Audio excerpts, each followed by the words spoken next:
اور ان کے جو والد تھے وہ پہلے قاہرہ گئے امریکہ، بعد میں امریکہ گئے، ان کی جو تعلیم تھی وہ قاہرہ اور اس کے بعد وہاں مختلف جگہوں پہ ہوئی، اس میں ہارورڈ میں تعلیم حاصل کی اور انہوں نے پرنسٹن یونیورسٹی میں تعلیم حاصل یعنی امریکہ میں تعلیم حاصل کی. لیکن اسی زمان ان کو جاننے کا جو سبب تھا وہ وہاں کے فلسطین کے حالات تھے کہ رفتہ رفتہ جو ایک یہودی سلطنت تھی یعنی اسرائیل جو تھا وہ وجود میں آ رہا تھا، اور مقامی جو فلسطینی عیسائی اور فلسطینی مسلمان تھے ان پہ کڑا وقت تھا. اور یہ کڑا وقت اس ایڈورڈ سعید کی خاندان نے خود دیکھا، یعنی ان کا فلسطین سے جانے کا جو بنیادی سبب تھا یعنی وہ جو ایگزائل میں ہوئے ہیں، اور اسی لیے انہوں نے اپنی آپ بیتی کا نام کیا لکھا ہے؟ Out of place. اپنی دیکھیں نا، اپنی آپ بیتی کا نام لکھا آؤٹ آف پلیس، یعنی میں ایک ایسا شخص ہوں جو جڑوں سے اکھڑا ہوا ہوں، جس کے پاس کوئی جگہ نہیں ہے. تو لہٰذا ان کا ایک تو یہ تھا کہ انہیں ہجرت کرنا پڑی اور وہاں ان کے لیے رہنا مشکل تھا، اور ان کے لیے رہنا مشکل بنایا گیا تھا، حتیٰ کہ ان کی والدہ کا ایک پاسپورٹ ان سے چھین لیا گیا تھا. اور ایک دوسری جو ایک تو یہ پرسنل وجہ تھی، اور دوسری وجہ کو انہوں نے خود یہ بیان کیا ہے اپنی اس میں اورینٹلزم کے شروع میں انہوں نے لکھا ہے کہ میں نے یہ کتاب کیوں لکھی، یعنی اس کا باقاعدہ جواب دیا ہے. اور وہ کہتے ہیں، میں نے اس کا ترجمہ کیا اس کوٹیشن کا، وہ لکھتے ہیں کہ مغرب میں ایک عرب فلسطینی کی زندگی خصوصاً امریکہ میں حوصلہ شکن ہے. یہاں یہ اتفاق پایا جاتا ہے کہ سیاسی طور پر عرب فلسطینی کہیں وجود نہیں رکھتا، جب اسے اجازت دی جاتی ہے تب وجود رکھتا ہے. وہ یا تو ایک مسئلہ ہے یا حوصلہ شکن ہے. یہاں یہ یا مسئلہ ہے یا محض ایک مشرقی یعنی اورینٹل ہے. یہ پوائنٹ نوٹ کرنے والا ہے کہ انہیں یہ لگا کہ میرا امریکہ میں ہونا، میں ایک فلسطینی عرب ہوں. اور یاد رکھیے وہ ویسے مذہباً عیسائی تھے، پروٹیسٹنٹ عیسائی تھے، لیکن انہوں نے اپنی مذہبی شناخت کو کبھی بنیاد نہیں بنایا. انہوں نے اپنی آئیڈینٹی کو بنیاد بنایا ایک فلسطینی عرب. یہ یاد رکھنا چاہیے، یعنی ایڈورڈ سعید کو پوری طرح سمجھتے ہوئے یاد رکھنا چاہیے کہ وہ اپنی جس آئیڈینٹی کو اہمیت دیتے ہیں وہ ایک فلسطینی عرب کی ہے. تو وہ کہتے ہیں کہ جہاں مجھے امریکہ میں جتنے فلسطینی عرب رہتے ہیں ان کا ہونا نہ ہونا برابر ہے، ان کو کوئی اہمیت نہیں جاتی، اور اگر کبھی ان پہ توجہ دی بھی جاتی ہے تو ایک مسئلے کے طور پر کہ پریشان کون مسئلے کے طور پر. لہذا وہ آگے کہتے ہیں کہ یہاں رہنے کا تجربہ جو ہے وہ ایسا ہے کہ جیسے آپ یعنی اپنی کو سزا پر مبنی تقدیر کا سامنا کریں، یعنی یہاں ہمارا ہونا ایک طرح سے مسلسل سزا یافتہ ہونے کی حالت میں ہونا ہے. اب یہ جو سزا یافتہ ہونے کی حالت تھی یہ کس نے بنائی تھی؟ وہ مغرب کی جدید تاریخ نے. تو لہٰذا یہ بنیادی تجربہ تھا کہ انہوں نے اپنے بچپن میں انہیں وہاں سے بے وطن ہونا پڑا، اور دوسرا خود امریکہ میں جہاں گئے ہیں وہاں بھی انہیں ایک طرح سے یعنی جہاں انہوں نے ایگزائل میں گئے اس کو اپنا گھر بنانے کی کوشش کی، لیکن اس نے ان کو وہاں وہ جگہ وہ ان کا گھر نہیں بن سکی. تو لہٰذا آؤٹ آف پلیس یعنی مسلسل بے گھری. آپ ایک گھر سے دوسرے گھر جاتے ہیں، لیکن بعض اوقات ہوتا ہے کہ آپ ایک گھر سے بے وطن ہوئے تو دوسری جگہ صرف مکان میں گئے ہیں، وہ گھر نہیں بن سکا. تو ان کے ہاں یہ مسلسل جو تجربہ تھا، اور ان دو خاص طور پر تجربات نے کہ ایک خود جب ان کے والدین کو وہاں سے نکلنا پڑا اور ان سب کچھ دیکھا، اور خود امریکہ میں ہونے کے سبب انہیں جب لگا کہ فلسطینی عرب کا یہاں ہونا ایک طرح کا ایک پنشنگ ڈیسٹینی کا سامنا کرنا ہے، تو اس لیے یہ انہوں نے یہ کتاب لکھی. دوسرا ایک اور جو بنیادی چیز ہے کہ یہیں سے انہیں لگا کہ جو کسی مصنف کی ذاتی زندگی کے تجربات ہوتے ہیں ان کا بڑا اہم کردار ہوتا ہے اس کی رائٹنگز میں. ان کا پہلا جو مقالہ ہے، جو پہلی کتاب ہے جو 1966 میں آئی، وہ جوزف کونارڈ پر ہے. ان کا ناول ہارٹ آف ڈارکنیس، جس کا سلیم الرحمان صاحب نے قلب ظلمات کے نام سے ترجمہ کیا، اور آپ کو ضرور پڑھنا چاہیے، چند اچھی کتابیں. تو ان پہ انہوں نے پہلی کتاب ہے جو بگنے گئے، وہ ان کی دوسری کتاب ہے. تو اس کتاب میں بھی انہوں نے جوزف کونارڈ کے جو اس کا پورا نام ہے اس کتاب کا وہ ہے کہ جوزف کونارڈ اور ان کا فکشن آٹو بایوگرافیکل فکشن، کہ انہوں نے یعنی اپنا جتنے وہ ناول لکھے ہیں ان ناول میں آٹو بایوگرافی، جس طرح قرۃ حیدر نے آٹو بایوگرافیکل فکشن لکھا ہے. تو بتائیں گے قرۃ حیدر کا کوئی آٹو بایوگرافیکل فکشن؟ ماشاء اللہ MPhil P H D کے بیٹھے ہیں کوئی؟ ہاں گڈ. تو کار جہاں دراز ہے وہ ایک آٹو بایوگرافیکل فکشن کی ایک ہے.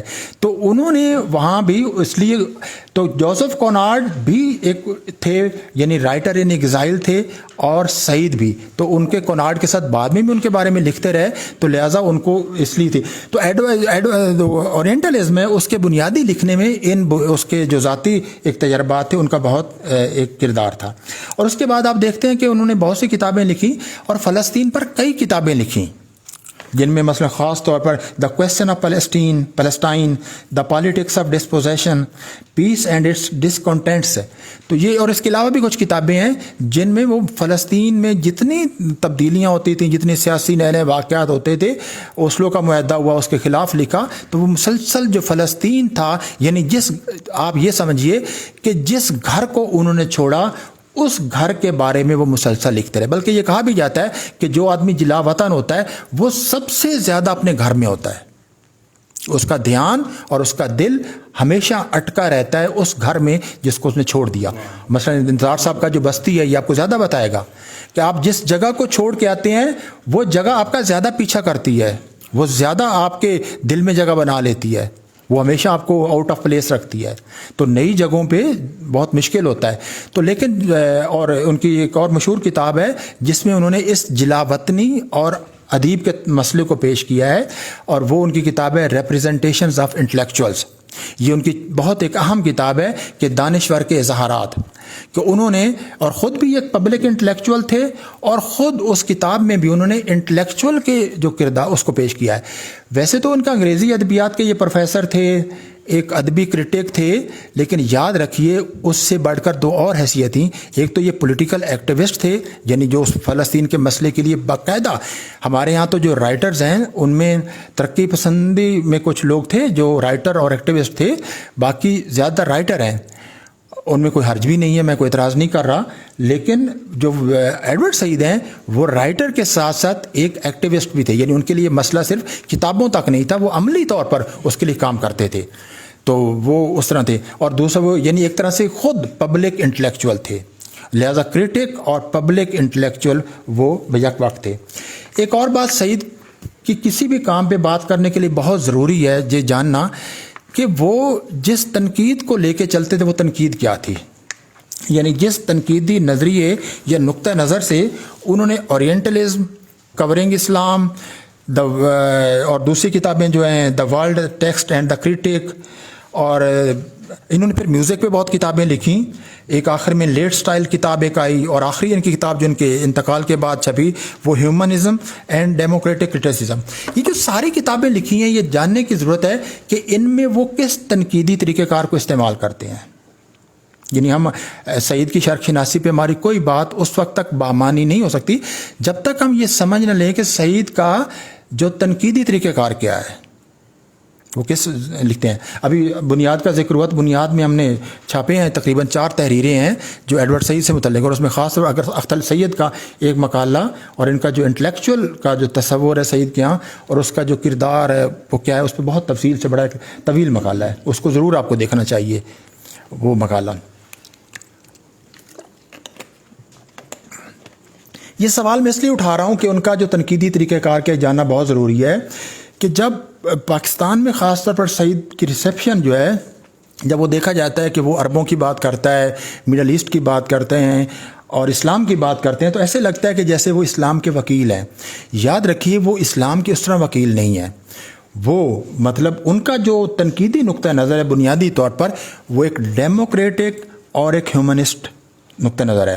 ان کی جو کتاب ہے, جو ان کی بہت مشہور کتاب ہے the world text and the critic, اس میں ان کا ایک چیپٹر ہے جس کا عنوان ہی سیکولر کرٹیسزم ہے, اور وہ دفاع کرتے ہیں کہ میں جس تنقید کو لے کے چل رہا ہوں یہ کیونکہ اس سے لگا کہ شاید میں اسلام کی بات کرتا ہوں, مذہب کی بات کرتا ہوں, تو لوگ یہ نہ سمجھیں کہ جیسے میں کوئی یعنی تنقید میں ایک مذہبی طریقہ کار کو یا مذہب کا دفاع کرنا چاہتا ہوں. وہ واضح کرتے ہیں کہ میرا جو تنقید کا نقطہ نظر ہے سیکولر, ہیومنسٹ اور ڈیموکریٹک, یعنی خود مغرب کا نقطہ نظر. تو انہوں نے مغرب کا علم حاصل کیا جو اس زمانے کی مغربی تنقید تھی, جن کا میں نے چند نقادوں کا ذکر کیا, جو اسٹرکچرلزم تھی, پوسٹ اسٹرکچرلزم تھی, اور مشیل فوکو اور ڈیریڈا اور گرامشی ان کے تصورات کو وہ خاص لے کے چلے، تو ان کا وہ اسی نقطہ نظر سے اسلام کا دفاع کرتے ہیں. یعنی ان کے لیے اسلام کا دفاع کرنا اور اسلام کے خلاف مغرب کی جو ساری تحریک ہے، مغرب کا جو سارا رویہ ہے، وہ ایک ڈیموکریٹک اور ایک ہیومنسٹ نقطہ نظر سے ہے. اور وہ خود بھی اپنی جو مذہبی شناخت تھی اس کو زیادہ اہمیت نہیں دیتا تھا، وہ اپنی جغرافیائی آئیڈینٹی کو، اپنے وطن کی آئیڈینٹی کو بہت دیتا تھا.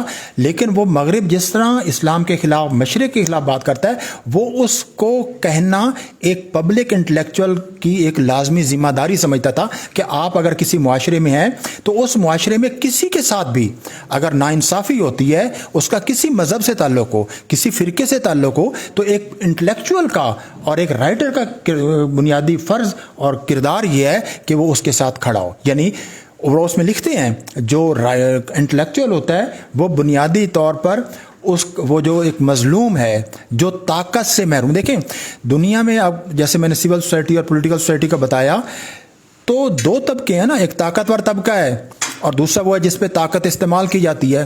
تو سمپل بات ہے کہ جو رائٹر اور انٹلیکچوئل کس کے ساتھ کھڑے ہونا چاہیے؟ کیا وہ طاقتور کے ساتھ کھڑا ہو یا اس کے ساتھ جو طاقت کا نشانہ ہے؟ تو چونکہ اسلام طاقت کا نشانہ بن رہا تھا اس لیے وہ اسلام کے ساتھ کھڑا ہوا. عرب طاقت کا نشانہ بن رہے تھے اس لیے عربوں کے ساتھ کھڑا ہوا. تو وہ کسی مذہبی احساس کے تحت نہیں، بلکہ ایک اخلاقی احساس اور ایک اس تنقیدی جو ڈیموکریٹک ویلیوز ہیں ان کے تحت وہ اسلام کا دفاع کرتا ہے. لہذا یہ جاننا بہت ضروری ہے، اور ہمارے عام طور پر اس سے کافی غلط فہمی پیدا ہوتی ہیں. اسی لیے جب مثلا کچھ ایسے لوگوں نے جنہوں نے اسلام کے خلاف لکھا اور ان کے خلاف مطلب ہوا، تو انہوں نے ان کا بھی دفاع کیا، ان کے بھی جو اظہار رائے ہے اور اس کا جو حق ہے اس کا انہوں نے دفاع کیا. اچھا، دوسری ایک اور بات کہ سعید پہلا آدمی نہیں ہے جس نے اس اورینٹلزم کو موضوع بنایا ہو، لیکن وہ پہلا آدمی ضرور ہے جس نے اورینٹلزم کو ایک باقاعدہ تھیوری کے تحت اور ایک بہت منضبط انداز میں پیش کیا. سعید سے پہلے کچھ لوگ تھے جن کا ذکر ضرور کرنا چاہیے کہ جو انہی موضوعات پہ لکھ رہے تھے. ان میں خاص طور پر ایک تھے فلسطینی مورخ تھے عبداللطیف طباوی،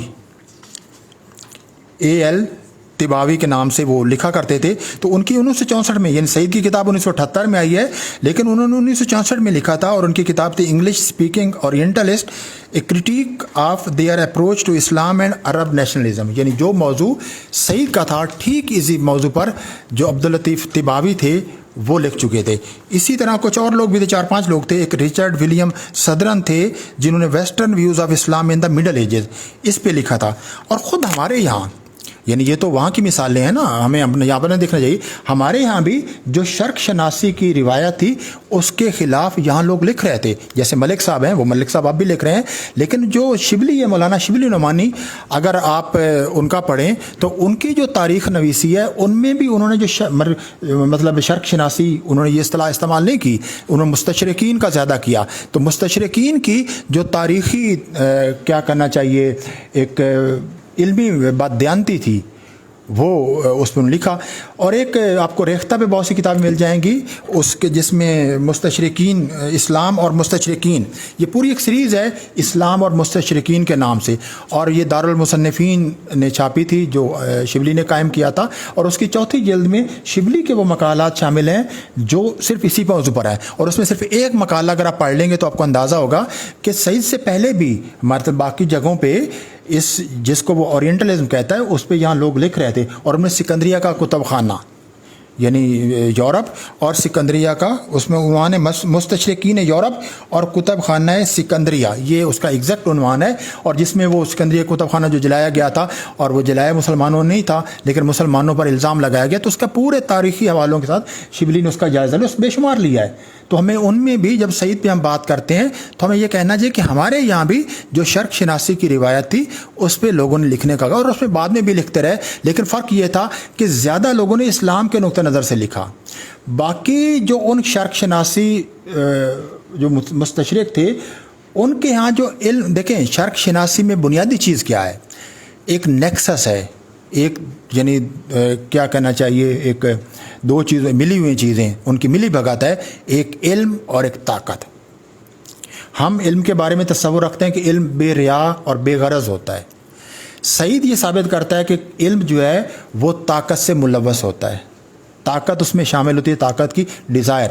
اب ظاہر ہے ہمارے یہاں اسلام پہ جو مستشرقین نے باتیں کہیں ان کا جواب تو دیا گیا، لیکن جو باقی مستشرقین تھے جو ہندوستان، مثلا ولیم جونز آئے، ان کے بارے میں، یا گلکرسٹ کے بارے میں، ان کے بارے میں تو ہمارے یہاں لوگوں نے لکھا، اور بے شمار جیسے میکس ویبر، یہ وہ کئی لوگوں نے لکھا جنہوں نے ہماری زبانوں کے بارے میں لکھا، ہمارے ادب کے بارے میں لکھا، اور ہمارے کلچر کے بارے میں، اور مطلب جو کرنل ہال رائڈ ہوں یا اس کے بعد ڈاکٹر لائٹنر ہوں، تو ان کا لوگوں نے مطالعہ نہیں کیا. وہ مطالعات بہرحال 21ویں صدی میں جا کے ہوئے، لیکن اسلام کے حوالے سے جو مستشرقین کا رویہ تھا اس کے لیے سلسلے میں ہمارے اردو میں یہ کافی سرمایہ موجود تھا. یہ میں آپ تک پہنچانا چاہتا وہ. اچھا، سعید جو ہیں وہ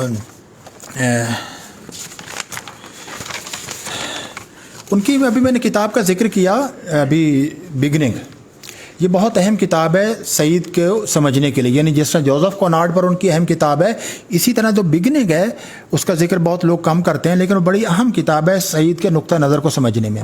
اس میں وہ یہ کہتے ہیں کہ بگننگ کو تھیورائز کرتے ہیں، یعنی کسی چیز کی ابتدا اور کسی چیز کی آغاز کیا ہوتا ہے. ان کے نزدیک جو بگننگ ہے وہ ہمیشہ تاریخی ہوتی ہے. یعنی ہر چیز کا ہماری دنیا میں جو آغاز ہوتا ہے وہ کسی نہ کسی لمحے اور کسی نہ کسی جگہ پہ ہوتا ہے، تو لہٰذا وہ تاریخ ہے، وہ نہیں ہے. لیکن آگے وہ فرق بیان کرتا ہے کہ جو بگننگ ہے، beginning is historical and origin is divine. تو لہذا وہ کہتا ہے کہ جتنا ادب لکھا جاتا ہے، جتنا مذہب کے بارے میں تحریریں لکھی جاتی ہیں، لسانیات کے بارے میں تحریریں لکھی جاتی ہیں، جتنے علوم وجود میں آتے ہیں وہ تاریخی ہوتے ہیں. تو وہاں سے ایک وہ میٹافر بناتا ہے کہ کوئی بھی جو ٹیکسٹ ہے وہ اس کی بینگ، جو ٹیکسٹ کی بینگ ہے وہ کسی نہ کسی ہسٹوریکل مومنٹ ہے. یاد رکھیے اس کے لیے، ایڈورڈ سعید کے لیے جو تاریخی تناظر ہے یہ بہت بنیادی چیز تھی، کہ وہ سمجھتا تھا کہ کوئی بھی چیز تاریخ سے باہر نہیں ہے. ابھی جو بنیاد کا میں نے ذکر کیا تو اس میں اداریہ جو ہے وہ لکھا گیا ٹریولنگ تھیوری پر، کہ وہ جو آئیڈیاز ہوتے ہیں وہ سفر کرتے ہیں، آدمی سفر نہیں کرتا.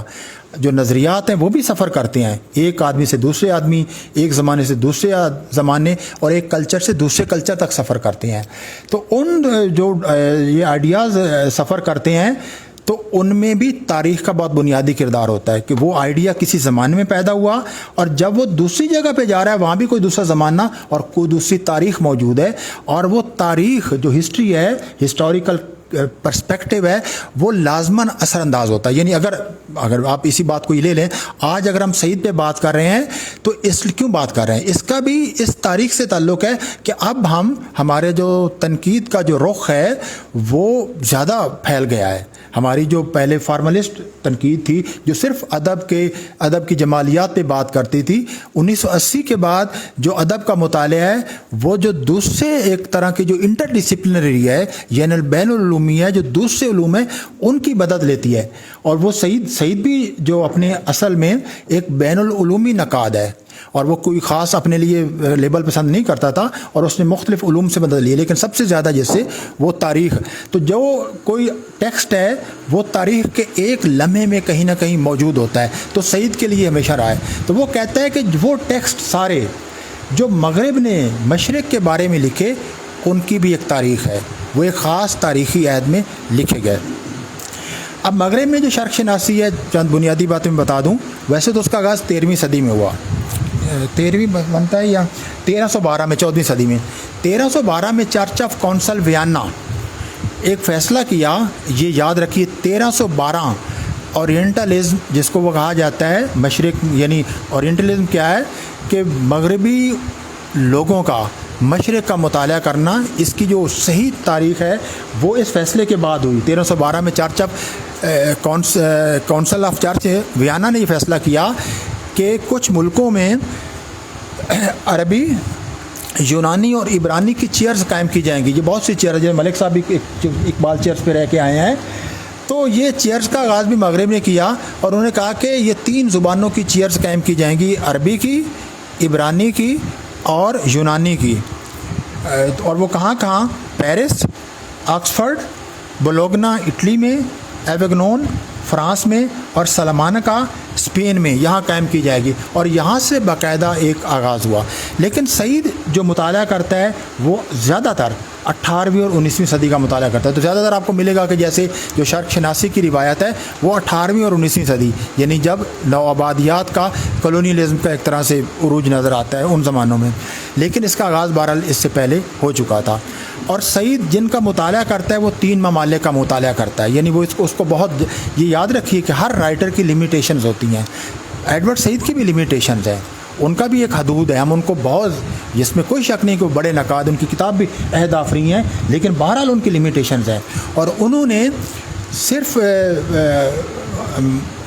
انگلینڈ، فرانس اور امریکہ، یعنی 18ویں اور 19ویں صدی میں جو شرق شناسی کی روایت جو فرینچ میں اور انگریزی میں پیدا ہوئی، انگلستان میں پیدا ہوئی، اس کا مطالعہ کرتا ہے، اور 20ویں صدی میں جو امریکہ، وہ کہتا ہے کہ ان تینوں، باقی جگہوں پہ جیسے جرمنی ہے، اسپین ہے، اٹلی ہے، ان میں بھی شرق شناسی تھی، تو اس کو وہ اپنے مطالعے سے خارج کرتا ہے، اور انڈیا کا مطالعہ بھی نہیں کرتا، وہ خود کہتا ہے۔ تو جو ابھی کہا گیا کہ انڈیا کا مطالعہ، تو سعید نے انڈیا کا مطالعہ نہیں کیا۔ اس پہ بعض لوگوں نے اعتراض بھی کیا کہ انہوں نے یہ اورینٹلزم کا اتنا کیا ہے تو انڈیا کا کیوں نہیں کیا، لیکن انہوں نے جو مطالعے کا طریقہ کار دیا ہے وہ مطالعہ کا طریقہ کار انڈیا کے کلونیلزم کے مطالعے کے لیے مفید ہے۔ ایک کتاب ہے اروند شرما کی رولرز گیز، حکمران کی نظر، اے رولرز گیز، انگریزی میں کتاب، اردو میں ترجمہ نہیں ہوا۔ اروند شرما نے پوری کتاب، اس نے کیا کیا ہے، اس نے ایڈورڈ سعید کے اورینٹلزم یعنی شرق شناسی کے نظریے کا اطلاق ہندوستان پر کیا ہے۔ لہذا اس نے یہ بتایا کہ ٹھیک ہے اس نے انڈیا کا مطالعہ نہیں کیا، لیکن اس نے جس طرح مشرق وسطیٰ کا مطالعہ کیا ہے، مشرق وسطیٰ اور عرب، یہ اس کے مطالعے کا موضوع ہے، یعنی انگلینڈ اور فرانس اور امریکہ نے عربوں کے بارے میں اور مشرق وسطیٰ میں کے بارے میں جو سارا علم پیدا کیا، لسانیات میں، بشریات میں، ادب میں، سفر ناموں میں، مذہب کے حوالے سے جتنی باتیں کی، یہ سارے اتنی بڑی آرکائیوز کا مطالعہ کرتا ہے، لیکن وہ عربوں اور مشرق وسطیٰ تک محدود رہتا ہے، وہ انڈیا تک نہیں آتا۔ لیکن وہ جو طریقہ کار اختیار کرتا ہے، اس طریقہ کار کو بہرحال لوگوں نے استعمال کیا ہے، اور اس پہ کتابیں بھی لکھی گئی ہیں، اور وہ ان میں بہت سی چیزیں ہیں جو خود ہمارے ہاں جو کلونیلزم ہے، استعماریت ہے، اس کو سمجھنے میں وہ مدد دیتی ہیں۔ اب یہ جو اورینٹلزم ہے، یہ تو ویسے تو مغرب اس پہ فخر کرتا تھا، یہ یاد رکھنی چاہیے۔ ایڈورڈ سعید نے آ کے مغرب کو ایک طرح سے بہت زیادہ صدمہ پہنچایا۔ مغرب فخر کرتا تھا کہ ہم نے مشرق کا اتنا علم پیدا کیا ہے، مشرق کو خود اس کا علم دیا ہے۔ مشرق کے پاس تاریخ نہیں تھی، اس کو تاریخ دی ہے، اس کے پاس لسانیات نہیں تھی، اس کو لسانیات دی ہے، اس کے پاس آرکیالوجی، بشریات، یہ سارے علوم نہیں تھے، ادب کے پرانے کینن تھے، ہم نے نئے کینن دیے، تو مغرب تو اس بات پہ فخر کرتا تھا۔ تو ایڈورڈ سعید نے آ کے اس سارا جو ایک نیریٹو تھا کہ جو استشراق ہے، یہ مغرب کے لیے جو بہت قابل فخر روایت تھی، اس کو مغرب کے لیے ایک شرمندہ کرنے والی بات بتا دی۔ اب بھی اگر آپ کہیں پڑھیں، مطلب ان کے امریکہ یا برطانیہ یا دوسری مغربی دنیا میں جو اورینٹلزم کے بارے میں کہا جاتا ہے، تو اس میں آخر میں تھوڑا سا لکھیں کہ یہ ان کا کافی کنٹروورشیل جو نقطہ نظر ہے ایڈورڈ سعید کا۔ تو ایڈورڈ سعید نے بڑا ایک مطلب ایک پوری طرح سے، جس کو ہم کہتے ہیں کسی ڈسکورس کو پلٹا دینا، ایک میز سیدھا پڑا پلٹا دیں، تو انہوں نے اورینٹلزم کا جو پہلے تصور تھا اس کو پلٹا دیا، لیکن مغرب کے علم کے ذریعے پلٹایا، یاد رکھیے، اس نے کسی مذہبی علم کے ذریعے نہیں پلٹایا، مغرب کی ایک جو ڈیموکریٹک ایک تنقید کی روایت ہے اس کے ذریعے پلٹایا۔ جیسے ہمارے ہاں بہت سی مثالیں ہیں، ہمارے ہاں بہت سے لوگ جنہوں نے مغرب کی تعلیم حاصل کی تھی، انہوں نے آزادی کی تحریکیں چلائیں۔ ہمارے جتنے ہم رہنما ہیں جن پہ ہم فخر کرتے ہیں، وہ مغرب کے تعلیم یافتہ تھے۔ علامہ اقبال کہاں کے تعلیم یافتہ تھے؟ قائد اعظم کہاں کے تعلیم یافتہ تھے؟ پنڈت نہرو کہاں کے پڑھے ہوئے تھے؟ تو سب لوگوں نے جو پھیلائی ہے مغرب کے علم کو مغرب ہی کی اجارہ داری کے خلاف استعمال کیا۔ تو اس کی مثالیں بہت سی ملتی ہیں۔ اب وہ اورینٹلزم کو جس سے پلٹاتے ہیں سارے اس ڈسکورس کو، اس کے لیے وہ مدد کس سے لیتے ہیں؟ ایک کا میں نے پہلے ذکر کیا، انطونیو گرامشی کا، اور دوسرا وہ مشیل فوکو سے مدد لیتے ہیں۔ مشیل فوکو نے ایک نظریہ دیا ہے اپنی کتاب آرکیالوجی آف نالج اور ڈسپلن اینڈ پنش میں، اس میں وہ ڈسکورس کا، اور اس کا خود اعتراف کرتے ہیں اپنی اس کتاب میں۔ ڈسکورس کیا ہے؟ ڈسکورس وہ کہتا ہے کہ جو اورینٹلزم ہے یہ ایک ڈسکورس ہے. یعنی اگر ہم پوری اورینٹلزم کی کتاب کا خلاصہ بیان کرنا چاہیں، جو آپ کو بچپن میں سکھایا جاتا ہے کسی کتاب کا خلاصہ لکھیں یا اس کا تھیم لکھیں، تو اس کا جو خلاصہ ہے وہ یہ ہے کہ اورینٹلزم ایک ڈسکورس ہے. وہ کہتا تھا کہ جو اورینٹلزم ہے یہ علم کی ایک عظیم و شان، بہت وسیع اور بہت بڑی کائنات ہے. ایڈورڈ سعید آ کے کہتا ہے کہ یہ علم یہ ایک ڈسکورس ہے. ڈسکورس کیا ہوتا ہے؟ ڈسکورس کہتے ہیں ہر وہ ایسا علم جس کے اندر ڈومیننس اور غلبے کی اور طاقت کی خواہش موجود ہو. کچھ علم ایسا ہو سکتا ہے جو بے غرض ہو، ڈس انٹرسٹڈ ہو، جس کا مطلب دنیا کو آزادانہ طور پر بے غرضی کے ساتھ سمجھنا ہو. آپ یوں سمجھیے کہ اس طرح ہماری دو طرح کی ڈیزائر ہوتی ہیں. کچھ ہوتی ہیں ہماری غرض مندی کی ڈیزائر. آپ یہاں داخل ہوئے ہیں تو پی ایچ ڈی کی غرض لے کر آئے ہیں نا، یا ایم فل کی غرض لے کر، تو آپ کا یہ جو اس یونیورسٹی کے ساتھ رشتہ ہے بے غرضی کا رشتہ نہیں ہے، غرض کا رشتہ ہے نا. لیکن کچھ ہمارے زندگی میں جو رشتے ہوتے ہیں وہ بے غرض ہوتے ہیں، جن میں کوئی مطلب وہ نہیں ہوتی، کوئی ہمارا انٹرسٹ نہیں ہوتا، کوئی لالچ نہیں ہوتا. کچھ ہوتے ہیں. اسی طرح علم کی بھی دو صورتیں آپ کہہ سکتے ہیں کہ ایک وہ علم ہے جو دنیا کو سمجھنا چاہتا ہے، جس کے پیچھے انسان کے اندر جو ایک فطری کیوریاسٹی ہے، ایک فطری تجسس ہے چیزوں کو جاننے کا، وہ سمجھنا چاہتا ہے، وہ اس کائنات کے مہمے کو جاننا چاہتا ہے، وہ اپنی ذات کے جو ایک پہلی ہے اس کو سمجھنا چاہتا ہے آزادانہ طور پر، کسی غرض کے. اس کو پتہ ہے کہ میں اس علم کو کہیں استعمال نہیں کر سکوں گا، لیکن وہ صرف اپنے اطمینان کے لیے. لیکن دوسرا علم ہوتا ہے جس کے پیچھے غرض ہوتی ہے. تو وہ کہتا ہے اورینٹلزم کا سارا علم یہ بے غرض نہیں تھا. That was not a pure knowledge. یعنی ایڈورڈ سعید کہتا ہے کہ یہ پیور نالج ہے ہی نہیں، یہ سارے کا سارا طاقت اور غلبے کی خواہش سے معمور اور لبریز علم ہے. یہ سارے کا سارا کیا. اور آگے پھر اس کو وہ ثابت بھی کرتا ہے، اس میں بہت سی وہ کتابیں استعمال کرتا ہے. اور وہ پھر کچھ باتیں جیسے پہلے کہی، وہ کہتا ہے کہ جو مشرق یعنی مشرق وسطیٰ اور عرب اپنی اصل میں ہے اس اورینٹلزم میں، جو بے شمار کتابوں میں بکھرا ہوا ہے، لسانیات کی کتابوں میں، بشریات کی کتابوں میں، ان کی سوشالوجی کی کتابوں میں، آرکیالوجی کی کتابوں میں، ان کی تاریخوں میں، یہ جو سارا علم، ان کی لغات میں جو سارا علم بکھرا ہوا ہے، یہ سارے کا سارا طاقت اور غلبے کی خواہش رکھتا ہے. کوئی بھی وہ کہتا ہے جو اورینٹلسٹ ہے اپنے آکسیڈنٹل آئیڈینٹی کہ میں ایک یورپی ہوں، اپنی یورپی ہونے کے احساس سے آزاد نہیں ہوتا، اور وہ اورینٹ کو یعنی مشرق کو وہ اس مغرب کی اس نظر سے دیکھتا ہے. لہذا اصل مشرق کیا ہے وہ کبھی ان کی تحریروں میں نہیں آتا. ایک جو مشرق ہے وہ ایک آئیڈیا کے طور پر، خیال کے آئیڈیا بھی میتھ کا آئیڈیا. ایک جگہ تو وہ کہتا ہے کہ جو سارا یہ ہے یہ that is a structure of lies and maths, کہ جو اورینٹلزم ہے یہ جھوٹ اور اساطیر کی ایک ساخت ہے جو بنائی گئی ہے. یعنی ایک ایسا علم ہے جو مشرق کو بیان نہیں کرتا. مشرق کو بیان کرنے کے بعد مشرق کی ایک اپنی جو طاقت کی ایک ضرورت کے تحت بنائی گئی ایک تصویر ہے، وہ اس کو پیش کرتا ہے. دوسرا وہ کہتا ہے کہ وہ مشرق کو ہمیشہ غیر کے طور پر دیکھتا ہے. اور یہ میرا خیال ہے اس کا بہت بنیادی کردار ہے جس کو ہم کہتے ہیں بائنڈری کا. بائنڈری کے بارے میں جاک ڈریڈا کا میں لمبا ہو گیا کافی، میرے خیال مختصر کر دوں نا، بہت زیادہ ہو گیا، بس میں اس کو ختم کرتا ہوں. ایک بائنڈری کا ہے کہ بائنڈری کیا ہوتی ہے کہ ہم مطلب دو مختلف چیزیں ہیں جیسے مشرق اور مغرب، عقل اور سائنس یا سائنس اور مذہب، عورت اور مرد، صبح اور شام، رات اور خیر اور شر، یہ ساری کی ساری بائنڈریز ہیں. ہم عام طور پر یہ سمجھتے ہیں کہ جیسے ہم ان دونوں میں فرق کر کے ہر چیز کو اس کی ضد سے پہچانتے ہیں. پہلے ڈریڈا نے کہا اور بعد میں یہ ثابت کرتے ہیں ایڈورڈ سعید کہ ہم صرف چیزوں میں فرق نہیں کرتے، ہم درجہ بندی بھی کرتے ہیں. یعنی ہم یہ نہیں کہتے کہ جناب رات دن سے مختلف ہے، ہم یہ کہتے ہیں کہ دن جو سورج ہے، جو روشنی ہے، یہ اندھیرے سے افضل ہے. عورت اور مرد اس سے مختلف نہیں ہے، مرد اس سے افضل ہے. مشرق اور مغرب کی جو بائنڈری ہے، مشرق اور مغرب الگ الگ نہیں ہے، مغرب برتر ہے اور مشرق ہے. اور ایک جملہ آخری سن لیجیے، اس میں کہتا ہے دا oriental is irrational, depraved, childlike, different and the European is rational, virtuous, mature اور normal.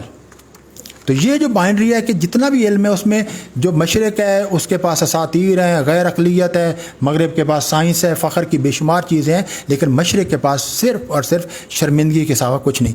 اب سعید کہتا ہے یہ ساری جو باتیں یہ مشرق کو بیان نہیں کرتی بلکہ مغرب کے اس آئیڈیا کو بیان کرتی ہیں جو اس نے مشرق کے ساتھ کیا ہے, اور مشرق کو ہمیشہ اپنا غیر سمجھا ہے, دی ادر سمجھا ہے. تو مشرق اس کے یہاں ایک دی ادر اور اس کے غیر کے طور پر آتا ہے, اور اس میں بے شمار وہ کتابوں کا مطالعہ کرتا ہے. اور ایک آخری کتاب کا ذکر کر کے خاص طور پر وہ جس پہ وہ لکھی ہیں صفحے وہ پڑھنے والے ہیں, جو اس نے, اور ہمارے یہاں تو اس کا اتنا زیادہ ذکر نہیں ہوا, بہت کم لوگوں نے ذکر کیا ہے, کہ جو ڈانٹے ہے اس نے اپنی جو ڈیوائن کامیڈی جس کو دنیا کی گریٹ باکس میں سارے لوگ شامل کرتے ہیں, اور اس میں اگر آپ دیکھیے کہ اس میں جو انفرنو ہے, جو جہنم دکھایا گیا ہے, ذرا یہ دیکھیے کہ جہنم کے 10 طبقے دکھائے گئے ہیں. پہلے طبقے میں کون ہے, کن لوگوں کو کھڑا کیا ہے, اور اس میں جو 9واں طبقہ ہے جو سب سے خوفناک طبقہ ہے جہاں زیادہ سزا ہے. ویسے جہنم کا نقشہ دیکھنا تو وہ کتاب ضرور دیکھیے, جہنم ہے کیا, مطلب وہ جو ہم نے کتاب پڑھی تھی نا, وہ کون سی ہے, موت کا منظر, وہ کچھ بھی نہیں ہے. وہ جو انہوں نے بیان کیا جہنم کا, وہ تو بھائی پتہ نہیں کیا, کہاں سے وہ انہوں نے جہنم کا یہ لیا کہاں سے آئے. تو اس میں وہ ہمارے پیغمبر اسلام کو دکھاتے ہیں 9ویں طبقے میں. اب وہ سعید اس کا مقدمہ لڑتا ہے کہ آپ, اور خود وہ یہ بھی کہتا ہے کہ یہ جو لفظ محمدن ہے یہ بہت ایک اہانت آمیز لفظ ہے, پراپر لیبل اسلام تھا, انہوں نے یہ کیا. اب وہ یہ ساری, اور یہ کیوں کہ یورپ ہمیشہ مشرق کو آپ نے ایک غیر کے طور پر پیش کرتا ہے. وہ کہتا ہے یہ, اب وہ سوال اٹھاتا ہے آخری میں کہ یہ سارا کیا اتفاق ہے کہ وہ کوئی 13ویں صدی کا ہو, کوئی 14ویں صدی کا ہو, اور کوئی 18ویں 19ویں اور 20ویں صدی کا کوئی امریکی ہو, ان سب کے یہاں مشرق اسلام کے بارے میں ایک مخصوص اسٹیریوٹیپیکل تصورات کیوں ہیں, یہ کہاں سے آئے ہیں, ان کا اوریجن کیا ہے, اور ان کی بگننگ کہاں ہے. وہ بگننگ وہ اس میں وہ دیکھتا ہے جو استشراق کی روایت پیدا ہوئی. بہت شکریہ, میں نے کافی وقت لے لیا.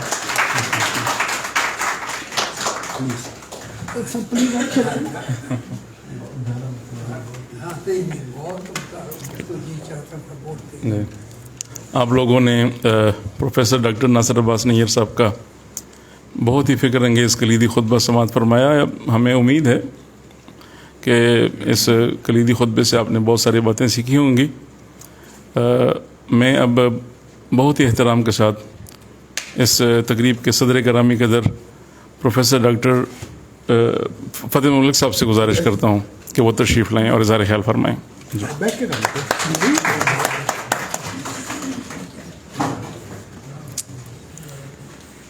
حاضرین کرام, میرے لیے یہ ایک تاریخی اور ناقابل فراموش اجلاس ہے. جب میں یہ کہتا ہوں تو میرے ذہن میں درجنوں ایسے اجلاس ہیں جو یہاں ہوئے اور مجھے ان میں شرکت کی عزت ملی. تو اس کی جو تاریخی حیثیت ہے, اس کی جو علمی اہمیت ہے, ناصر عباس نیر صاحب اس کی سب سے بڑی علامت ہے, سب سے بڑا سرچشمہ ہے. جتنی باتیں اب تک ہوئی ہیں, جتنے دوستوں نے اپنے خیالات کا اظہار کیا ہے, اختصار کے ساتھ پورے مضامین نہیں سمجھے, نہیں پیش کیے, ان سب سے میں نے بہت کچھ سیکھا ہے. لیکن ناصر عباس نیر صاحب سے میں ہمیشہ سیکھتا چلا آ رہا ہوں, اور میں سمجھتا ہوں کہ اس وقت پاکستان میں واحد دانشور ہیں کہ جو پاکستانی ادب, پاکستانی تہذیب, پاکستانی معاشرت کی ضروریات کو مغرب کے علوم کی روشنی میں, مشرق کے علوم کے تو یہ خود استاد ہیں, وہ پیش کرتے چلے آ رہے ہیں. جب یہ سوال اٹھا کہ اب کہا جائے نیر صاحب سے کہ وہ بیٹھ جائیں, تو میں نے ان کا ہاتھ پکڑنے کی کوشش کی کہ بھائی بیٹھا ہوا تو میں ہوں, انہیں بات کرنے دیں. تو یہ ساری باتیں سننے کے بعد, اور آپ